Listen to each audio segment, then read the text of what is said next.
mechi ya Simba na Yanga, sasa ni watu 10,000 pekee ndio watakaoingia uwanja wa Benjamin Mkapa. Nini maana yake? Maana yake hapo ni survival of fittest. Yule ambaye atakuwa sharp kwenye kununua tiketi ndiye ambaye atafanikiwa kuja kuiona Kariakoo Derby ya Meja Isamuhyo. Lakini si jambo la kushangaza kwa sababu kutoka kwenye watu 60,000 ambao huwa wanaingia kuiangalia Derby ya ligi kuu msimu huu ya raundi ya kwanza, waliingia watu 15,000 katika uwanja wa Amani. Kwa hiyo hatutoki pale kwenye 60,000, natoka pale kwenye watu 15,000. Sasa ni watu 10,000 pekee katika uwanja wa Meja Isamuhyo.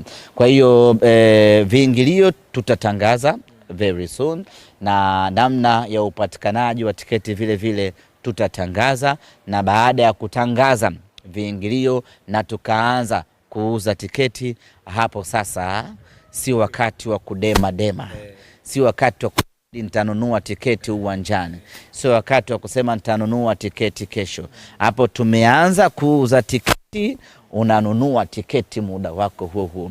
Nafikiri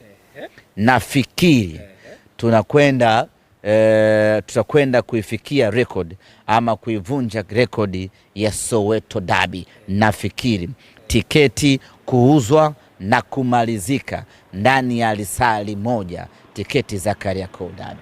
Haya, semaji, tumalizie kama litakuwa penda na uwezo wako.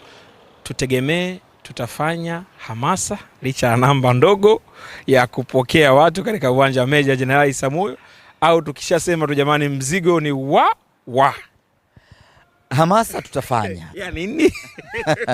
Najua hamasa ile ina mrengo miwili.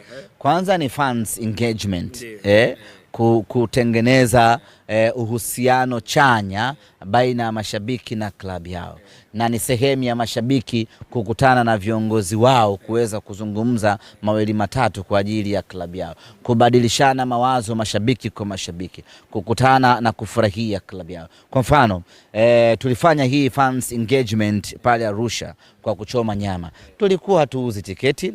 Mechi iliyokuwa inafuata pale ilikuwa ni mechi dhidi ya Fountain Gate ambao wao ndo walikuwa wenyeji, sisi ni wageni, lakini tukafanya ile hamasa sio kwa sababu ya kuuza tiketi, kwa sababu ya kutengeneza hiyo fans engagement.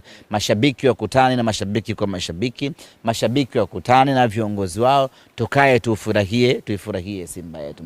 Kwa hiyo hamasa huo ni mrengo wake wa kwanza. Mrengo wake wa pili ndio kuuza tiketi. Kwa hiyo kama option ya kwanza ya kuuza tiketi itatamatika, basi